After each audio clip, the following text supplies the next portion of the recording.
ஆசீர்வாத தீர்க்கதரிசன ஊழியங்கள் வழங்கும் உங்கள் ஆசீர்வாத நேரம். ஹல்லேலூயா ஹல்லேலூயா ஹல்லேலூயா. தேவா நானே தினால் விசேஷித்தவன், ராஜா நான் அதை தினம் யோசிப்பவன்.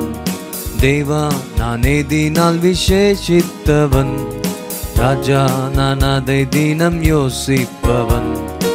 எதினா இது எதினா, நீர் என்னோடு வருவதினா.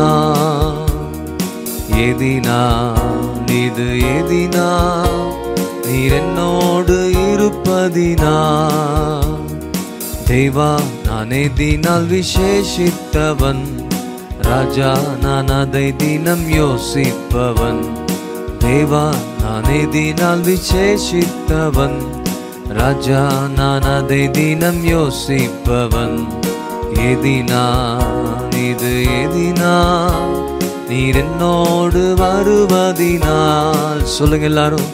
எதினா இது எதினா, நீர் என்னோடு இருப்பதினா. மேகஸ்தம்பம் மேலிருந்து பாதுகாக்குது, பாதை காட்ட பகலெல்லாம் கூட செல்லுது.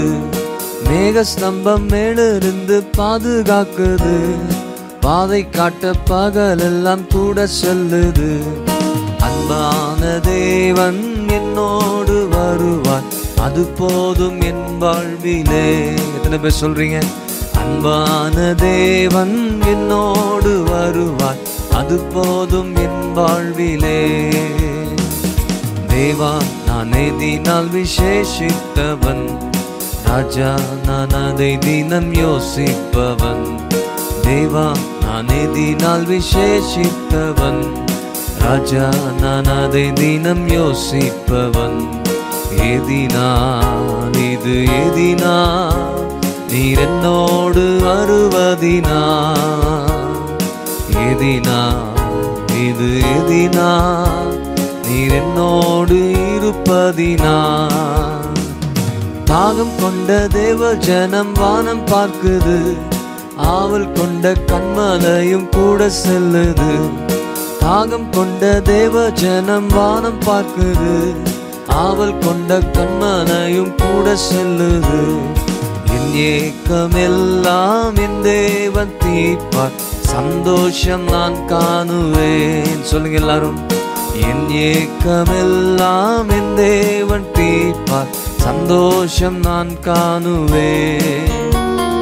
தேவா நான் எதினால் விசேஷித்தவன், ராஜா நான் அதை தினம் யோசிப்பவன். தேவா நான் எதினால் விசேஷித்தவன், ராஜா நான் அதை தினம் யோசிப்பவன். எதினா இது எதினா, நீர் என்னோடு வருவதினா. எதினா இது எதினா, நீர் என்னோடு இருப்பதினா. வாழ்க்கையிலே கசப்புகள் கலந்திட்டாலும், பாசமுள்ள ஒரு மரம் கூட வருது. வாழ்க்கையிலே கசப்புகள் கலந்திட்டாலும், பாசமுள்ள ஒரு மரம் கூட வருது. மாறாவின் நீரை தேனாக மாற்றும் என் நேசர் என்னோடுண்டு. பாடுங்க எல்லாரும் சேர்ந்து. மாறாவின் நீரை தேனாக மாற்றும் என் நேசர் என்னோடுண்டு. தேவா நான் எதினால் விசேஷித்தவன், ராஜா நான் அதை தினம் யோசிப்பவன். தேவா நான் எதினால் விசேஷித்தவன், ராஜா நான் அதை தினம் யோசிப்பவன். எதினா இது எதினா, நீர் என்னோடு வருவதினால். ஆமே. எதினா இது எதினா, நீர் என்னோடு இருப்பதினால். சொல்லுங்க எல்லாரும். எதினா இது எதினா, நீர் என்னோடு வருவதினால். ஆமே. எதினா இயேசு கிறிஸ்துவின் பரிசுத்த நாமம் மகிமைப்படுவதாக. இந்த நாளின் தியானத்திற்கென்று எடுத்துக்கொண்டது வேத பகுதி எபிரேயர் 12ஆம் அதிகாரம் 14வது வசனம்.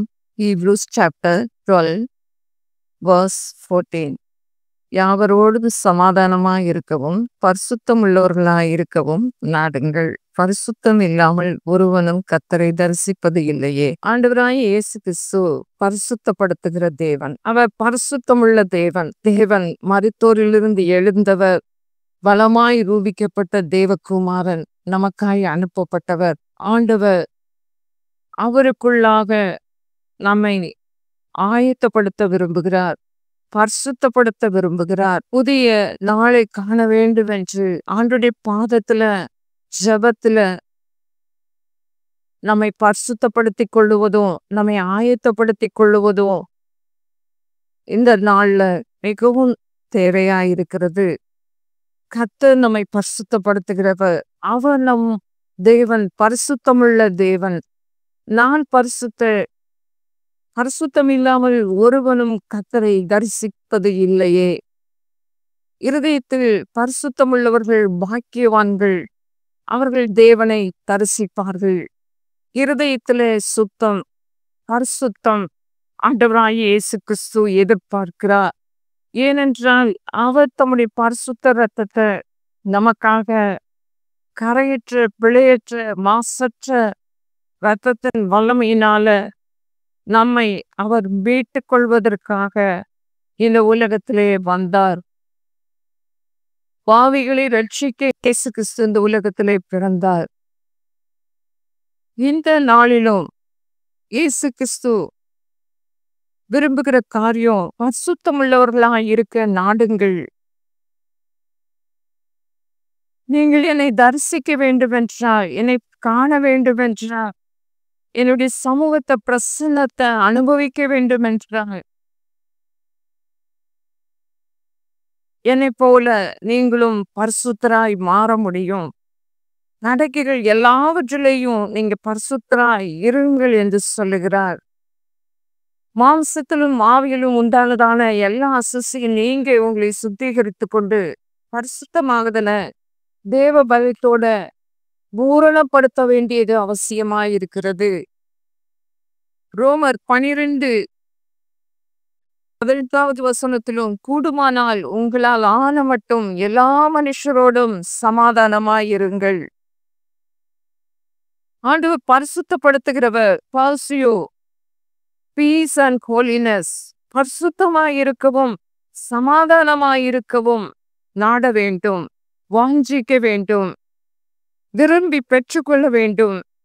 நம் தேவன் சமாதானத்தின் தேவனாயிருக்கிறார். எல்லா மனுஷரோடும் சமாதானமாயிருங்கள் என்று சொல்லுகிறார்.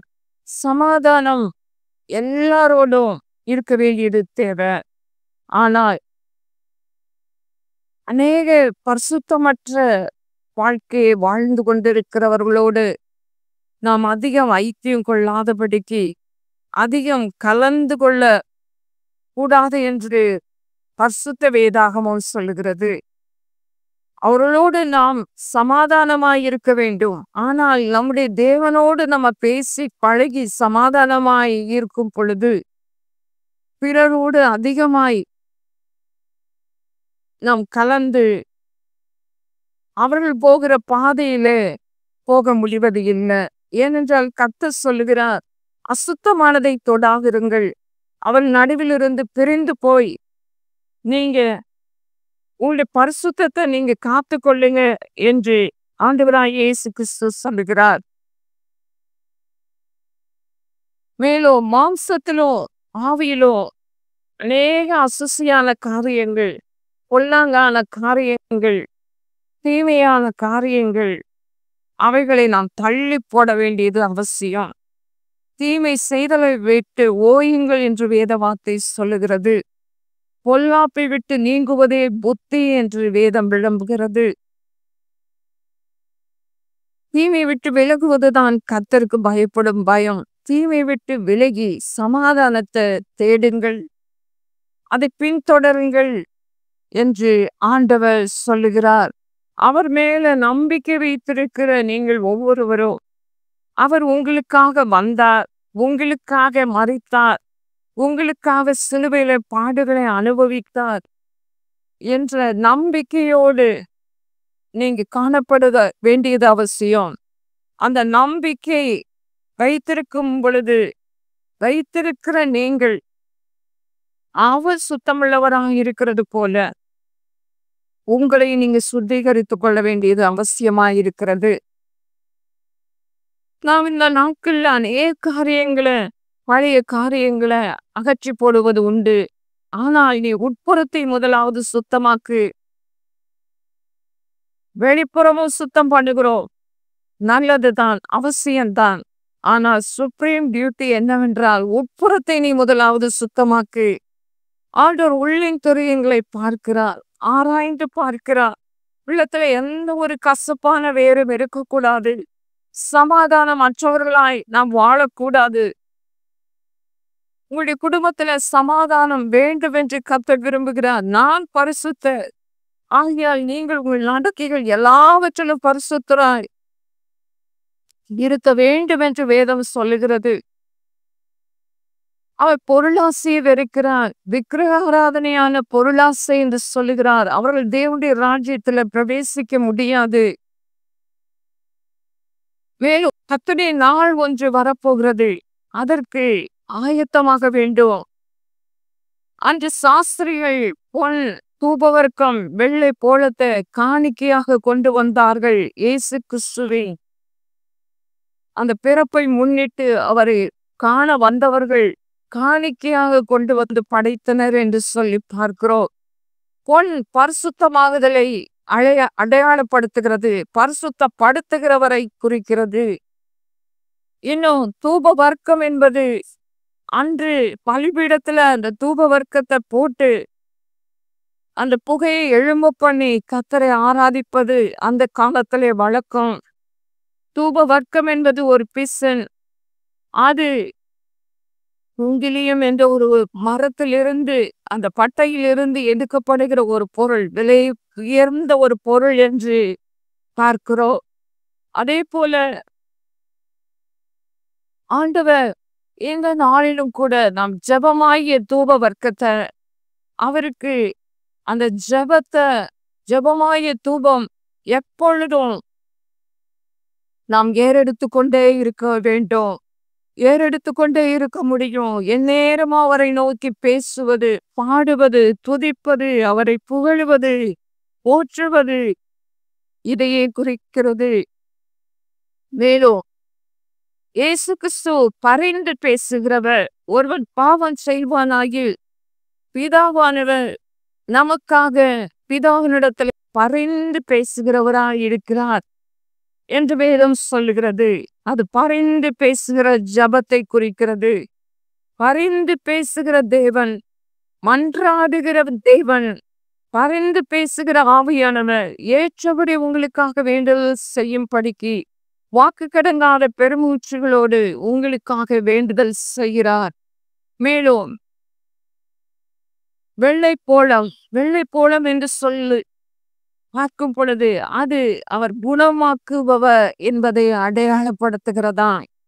அந்த 3 பொருட்களும் மிகவும் முக்கியமானவைகள் போல இயேசு கிறிஸ்து தன்னிலே அந்த முக்கியத்துவங்கள் வாய்ந்தவராய் இருக்கிறார். பரிசுத்தமுள்ள தேவனாய் இருக்கிறார். நமக்காக குற்றமற்ற அவர் காட்டிக் கொடுக்கப்பட்டு அவர் நம்முடைய பாவங்களுக்காக அவர் சிலுவையிலே அடிக்கப்பட்டு அவர் தம்முடைய குற்றமற்ற மாசற்ற இரத்தத்தை நமக்காக சிந்தி, அந்த விலையேற பெற்ற இரத்தத்தை சிந்தி நம்மை மீட்டு கொண்டார். அவர் தம்முடைய இரத்தத்தினால நம்மை நீதிமான்களாக்கி இருக்கிறார்.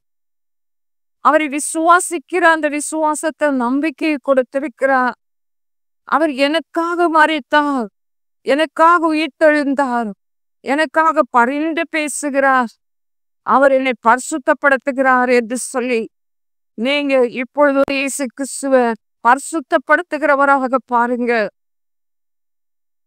பரிசுத்தம் உள்ளவன் இன்னும் பரிசுத்தமாகட்டும் என்று சொல்லுகிறார்.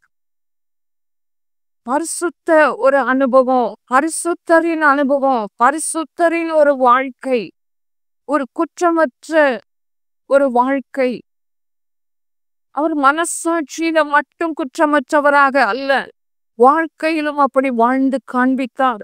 அது போல நாமும் அவர் பரிசுத்தராய் இருக்கிறது போல நம்முடைய எல்லா நடக்கைகளிலும் பரிசுத்தமாக அவருடைய குணாதிசயங்களைப் போல அவருடைய அன்பு, அவருடைய சாந்த குணம், அவருடைய தாழ்மை, அவருடைய பொறுமை, அவருடைய கீழ்ப்படுதல் உள்ளவர்களாக நாமும் மாற முடியும். அப்படி தேவ பக்தியாய் உள்ளவர்களாய் இருக்க முடியும். பரிசுத்தரை உற்று நோக்கும் பொழுது ஆண்டவர் அந்த பரிசுத்த சுவாபங்களை, அந்த பரிசுத்தத்திற்கு நீங்கள் பங்குள்ளவர்களாக வேண்டும் என்று ஆண்டவராய் இயேசு கிறிஸ்து சொல்லுகிறார்.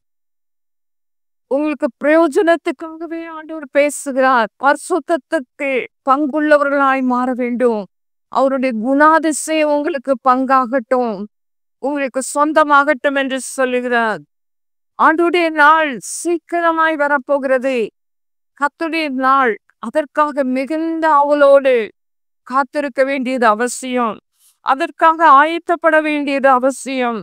2 பேதுரு 3:10 முதல் 12 வரை வாசிக்கிறேன். கர்த்தருடைய நாள் இரவிலே திருடன் வருகிற விதமாய் வரும். அப்பொழுது வானங்கள் மடமட என்று அகன்று போகும், பூதங்கள் வெந்து உருகி போகும், பூமியும் அதிலுள்ள கிரியைகளும் எரிந்து அழிந்து போகும். இப்படி இவைகளெல்லாம் அழிந்து போகிறதா இருக்கிறபடியால் நீங்கள் எப்படிப்பட்ட பரிசுத்த நடக்கையும் தேவ பக்தியும் உள்ளவர்களாய் இருக்க வேண்டும். தேவனுடைய நாள் சீக்கிரமாய் வரும்படிக்கு மிகுந்த அவளோடே காத்திருங்கள்.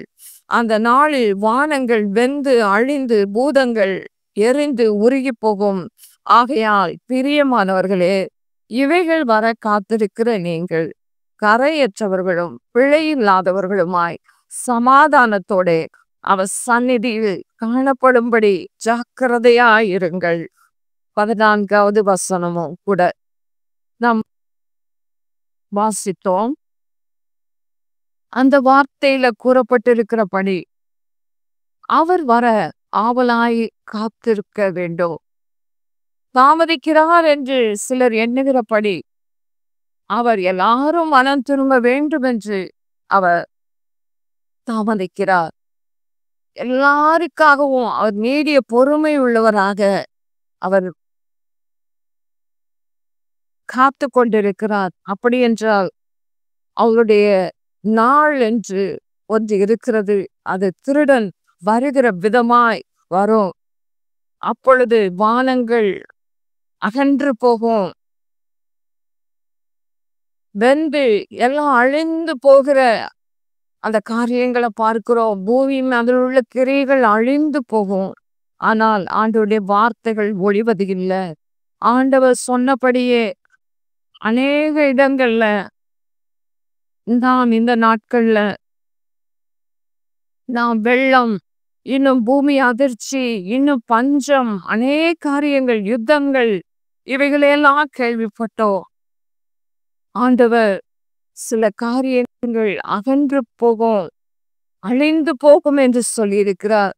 அப்படி என்றால் நாம் ஏன் சில காரியங்களை நம்மை விட்டு பழையவைகளை புறம்பே கழித்து போடக்கூடாது?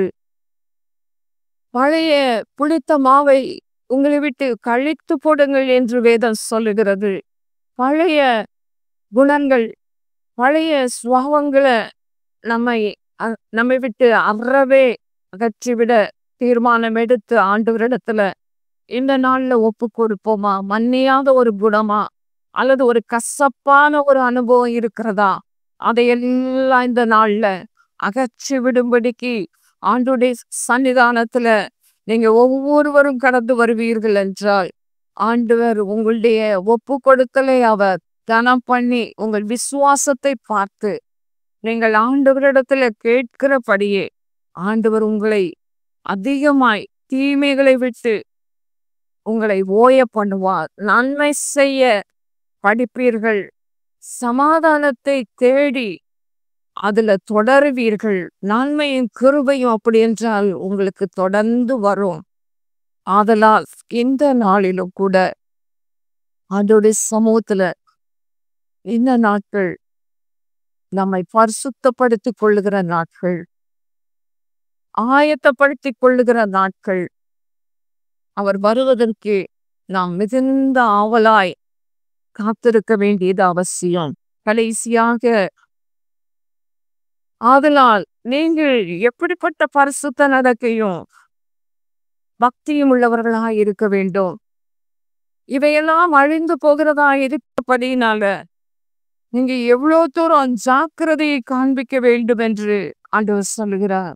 சமாதானத்தோடு அவர் சன்னதியில காணப்படும்படிக்கு ஆண்டவர் இப்பொழுது உங்களை ஆயத்தப்படுத்தும்படிக்கு, பரிசுத்தமாக்கும்படிக்கு கேளுங்க. இப்பொழுதும் நாம் யாவரும் கண்களை மூடி தலைகளை தாழ்த்தி ஜெபம் பண்ணுவோமா? ஆண்டவர் பரிசுத்தப்படுத்துகிறவர், பரிந்து பேசுகிறவர், குணமாக்குபவர்.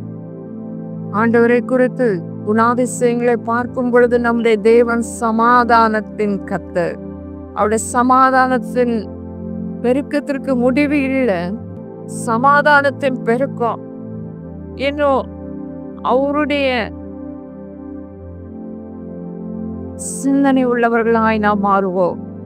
அவரை போல நாமும் பரிசுத்தத்தை விரும்புவோம். நம்முடைய எத்தனையோ சின்ன சின்ன தூசி போன்ற காரியங்களை தூசி உதறி விட்டு தள்ளி விட்டு எழுந்திரு எழுந்திரு, உன் வல்லமையை நீ தரித்துக்கொள், கிறிஸ்து உன்னை பிரகாசிப்பிப்பார். மகளே மகனே, நீ தூசி உதறி விட்டு எழுந்திரு. அசுசியை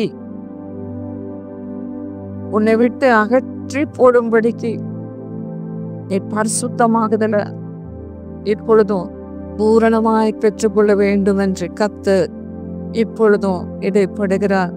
பரிசுத்தமாகுதல் பூரணப்பட வேண்டுமே. உங்களை நான் என்னுடைய பரிசுத்த இரத்தத்தினால் உங்களை கழுவினேன், உங்களை மீட்டு கொண்டேன், உங்களை நேசிக்கிறேன். இன்னமும் நீங்க பரிசுத்தமாகுங்கள் என்று சொல்லுகிறார். நான் பரிசுத்தமாக்குகிறவர். ஆண்டவர் அவரை போல உங்களையும் மாற்றும்படிக்கு இப்பொழுதும் விரும்புகிறார். கேளுங்கள். ஆண்டவரே, உம்முடைய அன்பினால என் உள்ளத்தை நிரப்புங்க. ஆண்டவரே, என்னை மாற்றுங்கப்பா என்று சொல்லி இப்பொழுதும் கேளுங்க. Thank you, Jesus. Thank you, Lord. Thank you, Lord. இப்போ கேளுங்க. உண்மை போல மாற்றம் அவர் ஒரு நாள்ல வரப்போகிறார், வெளிப்பட போகிறார். அப்பொழுது நாம் அவரை அப்படியே தரிசிக்க வேண்டும். இருதயத்துல சுத்தம் உள்ளவர்கள் தான் தரிசிக்க முடியும், அவரை பார்க்க முடியும். அவர் வெளிப்படும் நாள்ல அவருக்கு ஒப்பா இருக்கணும். அப்படிப்பட்ட ஒரு நம்பிக்கை வரணும். அந்த நம்பிக்கை இருக்கும் பொழுது ஒவ்வொருவரும் நீங்க உங்களை சுத்திகரித்துக் கொள்றீங்க, சுத்திகரித்துக் கொள்ள முடியும். அவர் சுத்திகரிக்கிறவர், பரிசுத்தமாக்குகிறவர். நாம் நம்மை பரிசுத்தப்படுத்திக் கொள்ள ஆண்டவர் உதவி செய்கிறார். அவர் தமக்குன்பதாக நம்மை ராஜாக்களாக, ஆசாரியர்களாக தமக்குன்பதாக அவர் நிறுத்துவதன் நோக்கம் தம்முடைய பரிசுத்த இரத்தத்தை சிந்தி அதனால நம்மை கழுவி இருக்கிறபடினால நம்மை ஒரு ராயல் ரேஸ் என்று அழைக்கிறார். அவர் அவருடைய கிங்டமுக்குள்ள அவர் கொண்டு வருகிறார். யாராகிலும் இப்பொழுது நான் அவருடைய சொந்த ஜனம் இல்லை என்று சொல்றீங்களோ, நான் அவருடைய சொந்த மகள், சொந்தமாய் நான் மாறணும், அவர் எனக்கு சொந்தம், இந்த பாதலத்தின் சொந்தக்காரர், எனக்கு சொந்தக்காரராய் நான் ஏற்றுக்கொள்ளுகிறேன் என்று சொல்லி யார் சொல்றீங்களோ, இப்பொழுதே உங்களுடைய வார்த்தை ஆண்டவர் கேட்கிறார். ஜெபம் பண்ணுங்க. விசுவாசத்தோடு நம்பிக்கையோடு ஜெபம் பண்ணுங்க. ஆண்டவர் உங்களை அவரை போல மாற்றுகிறார், அவரை போல மாற்றுகிறார். நீ சுத்தமுள்ளவராக இருக்கிறது போல நாங்களும் ஆண்டவரே சுத்தமுள்ளவர்களாயிருக்கும்படிக்கு எங்களை ஒன்று கூட கழுவும் அப்பா என்று சொல்லி யார் யார் கேட்கிறாங்களோ ஒவ்வொருவரையும் உமக்கு உண்பதாக உங்களுடைய மாசற்ற குற்றமற்ற இரத்தத்தினால இப்பொழுதே கழுவுங்கப்பா. இப்பொழுதே பரிசுத்தப்படுத்துங்க ஆண்டவர். அநேகர் கழுவப்பட்டவர்கள் உண்டு. அநேகர் ஆண்டவரை நீதிமான்களாக்கி இருக்கிறேன். எல்லாம் அனுகூலத்துக்காக நீங்க ஒரே தரம் ஆண்டவரை நீ பலியிடப்பட்டீங்க. நீங்க பலியிடப்பட்டதுனால உங்களுடைய ஒரே பலியினால நீங்க பூரணப்படுத்தி இருக்கிறீங்க ஆண்டவரே. இப்பொழுதும் பரிசுத்தமாகுதல பூரணப்படுத்த கடவும் என்ற வார்த்தையின்படி ஒவ்வொருவரும் இந்த ஆண்டவரை ஆளின் இறுதியில ஆண்டவரை ஒரு கம்ப்ளீஷனுக்கான உதவி செய்து எல்லாவற்றிலும் எதெல்லாம் ஆண்டவரை ஒரு பெர்ஃபெக்ஷனை கேட்கிறாங்களோ, ஒரு முழுமைத்துவத்தை கேட்கிறாங்களோ ஆண்டவரே, அவங்களோட ஆரோக்கியத்துல ஒரு பரிபூரண ஆரோக்கியத்தை நான் உனக்கு வர பண்ணுவேன். பரிபூர்ண சத்தியத்தை வெளிப்படுத்துவேன். பரிபூர்ண சமாதானத்தை நான் கொடுக்கிறவன் என்று சொல்லி அப்பல் நினைப்பூட்டுகிற இந்த வார்த்தை ஒவ்வொருவரும் தங்களுக்கென எடுத்துக்கொண்டு இப்பொழுதே பரிபூர்ண சமாதானத்தையும் பரிபூர்ண ஆரோக்கியத்தையும் பரிபூர்ண ஆண்டவரை இப்பொழுதே ஒரு பரிசுத்தத்தையும் பரிபூர்ணத்தின் ஆண்டவரை உங்களுடைய முழுமைத்துவ அதிசயங்களினால உங்களுடைய திவ்ய சுவாபங்களால ஒவ்வொருவரை நிரப்புங்க ஆண்டவரை. ஒவ்வொருவரை நிரப்புங்க ஆண்டவரை. உண்மை முதலாவது ஆண்டவரை அதிகமாய் முழு இருதயத்தோடு முழு ஆத்மாவோடு முழு பலத்தோடு இந்த நாளிலும் தேடுகிற இந்த வேலையிலும் கூட ஆண்டவரே தன்னை போல பிறனை நேசிக்கிற இருதயத்தை கொடுத்து ஆண்டவரே உங்களுக்கு ராஜரீக பிரமாணத்தை ஆண்டவரே அப்பா அவங்க ஈஸியாய் கைக்குள்ள படிக்க உங்களுக்கு கிருபை கொடுப்பீராக. ஒவ்வொருவரையும் பரிசுத்தத்துக்குள்ள நடத்துவீராக, ஆயத்தத்துக்குள்ள நடத்துவீராக. எஸ்லோ நீ பரிசுத்தரப்பா, நீ பரிசுத்தர். பரிசுத்தமாகிறவன் இன்னும் பரிசுத்தமாகட்டும், நீதி செய்கிறவன் இன்னும் நீதி செய்யட்டும் என்று சொல்லி ஒவ்வொருவரையும் ஆண்டவரை இப்பொழுதே நீ சுத்திகரிக்கிற அன்புக்காக உமக்கு நன்றி. உமக்கு நன்றி தகப்பனே, உமக்கு நன்றி. இந்த நாளில ஆண்டவரே ஒவ்வொருவரையும் ஆண்டவரை நீ சந்தித்ததற்காக மீட்டு கொண்டதற்காக நன்றி. உம்முடைய நடத்துதல் ஆச்சரியமான நடத்துதல் ஆண்டவரே. தீங்கு துக்கப்படுத்தாதபடிக்கு பாதுகாத்து கொண்டீரே, தீமைக்கு விலக்கி காத்து கொண்டீரே, எல்லா பயத்துக்கும் விலக்கி காத்து கொண்டீரே. ஆபத்து காலத்துல கூப்பிடும் பொழுது நீ தப்புவித்தீரே. உமக்கு நன்றி, உமக்கு நன்றி. இன்னமும் இப்பொழுதும் பரிசுத்த செய்யப்படுகிறவர்கள், பரிசுத்தமாக்கப்பட்டவர்கள் ஒவ்வொருவரும் இனியும் தப்புவிக்கப்படுவார்கள். அதற்காக உமக்கு நன்றி. சகல துதி கனமகிமை ஆவி உமக்கு செலுத்துகிறோம். இயேசு கிறிஸ்துவின் பரிசுத்த நாமத்தில் வேண்டிக் கொள்கிறோம் நல்ல பிதா. இந்த நிகழ்ச்சியின் மூலமாக நிச்சயமாக ஆசீர்வாதத்தை பெற்றிருப்பீர்கள். உங்கள் சாட்சிகளை மறக்காமல் எங்களுக்கு தெரியப்படுத்துங்கள். ஜெபம் மற்றும் ஆலோசனைக்கு 9362777231 என்ற எண்ணில் தொடர்பு கொள்ளுங்கள்.